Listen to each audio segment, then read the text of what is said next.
মেহমান বা অতিথিকে সম্মান ও আন্তরিকতা দিয়ে আপ্যায়ন করার প্রতিটি মুসলিমের কর্তব্য।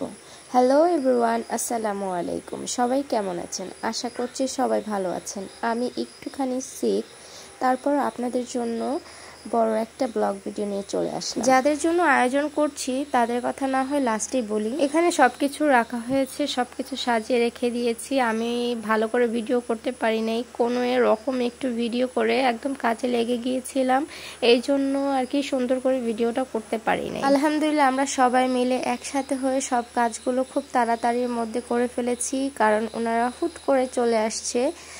মানে বলেছিল, কিন্তু কখন উঠেছে সেটা আর জানি না। সো ভোরবেলা থেকে একদম শুরু করেছি কাজ, আর রান্না শুরু করেছি প্রায় 10টা সাড়ে 10টার দিকে। তো এখানে আমাদের মাছ ভাজা হয়ে গেছে, আর আমরা এখানে ভাত বসিয়ে দিয়েছি।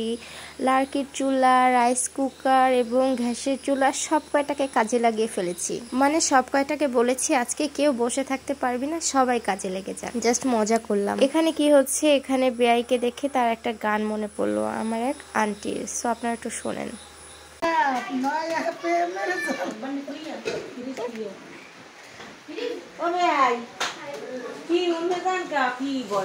তো এখানে তারা বিয়ানরা গান গেতে থাকুক, আমি ওইখানে গিয়ে আমার লক্ষ্মী সোনাকে একটু দেখে আসি। ওকে অনেকক্ষণ ধরে দেখতে পাচ্ছি না, সো দেখে আসি ও কি করে। সো এই যে বেয়াই তাদের, তো থাক বেয়াইকে দিয়ে আসলাম তাদের কাছে। এখানে এসে দেখি তারা একদম এনজয় করছে। কি করো ফাতিমা, তুমি ভালো আছো? চিপস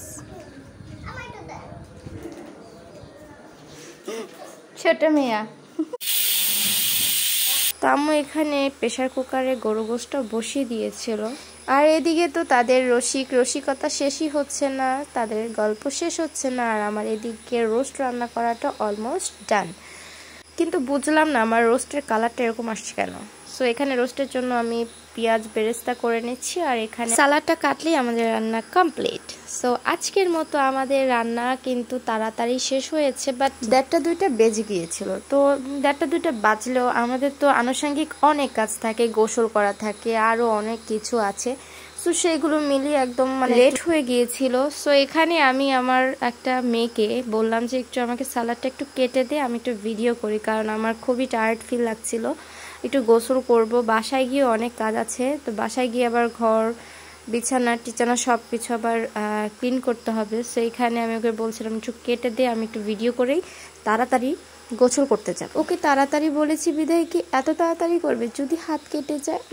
জাস্ট মজা করলাম। সো আমি এখানে বাসায় চলে আসছি। আসলে আমার মেহমান ভালোই লাগে, ঘর ভর্তি মানুষ থাকে, কোনো কোণা খালি থাকে না।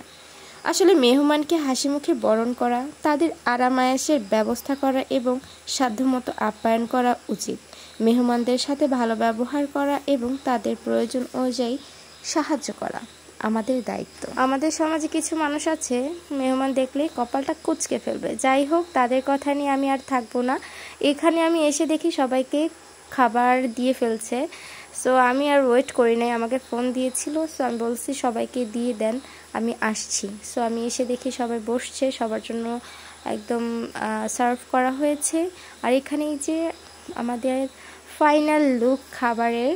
তো সবাই দুপুরের খাবার খেয়েছো কিনা অবশ্যই আমাকে কমেন্ট করে জানাবে, আর অবশ্যই আমার কোনো ভুল ত্রুটি হলে অবশ্যই আমাকে ক্ষমা সুন্দর দৃষ্টিতে দেখবে। তো আজকে আমাদের আয়োজনটা কেমন লাগলো এটাও কিন্তু আমাকে জানাবে। এই আয়োজনটা আসলে কিসের জন্য সেটাই তো বলা হয়নি। আমার ননদ একটু অসুস্থ, সার্জারি করার জন্য একটু ঢাকা যেতে হবে, তাই আর কি মাওইমা এবং তালইজান আসছে তাকে দেখতে। সো তারা আসলে তো তাদের আপ্যায়ন করতে হবে, নতুন মানুষ তারা। সো আমরা খাওয়া দাওয়া শেষ করে কিন্তু এই অসুস্থতার মধ্যে বসেও কিন্তু আমরা লুডো খেলা ছাড়িনি। সো আমরা সবাই খাওয়া দাওয়া করে একদম একটু রেস্ট নেওয়ার জন্য সবাই বসে গেছি লুডো খেলার জন্য। তো আমরা লুডো খেলতে থাকি, আর আপনারা অবশ্যই আমার ভিডিওটা দেখে কমেন্ট, শেয়ার এবং লাইক করতে কিন্তু ভুলবেন না। যে যেখান থেকে দেখছেন অবশ্যই লাইক কমেন্ট শেয়ার করবেন। আল্লাহ হাফেজ।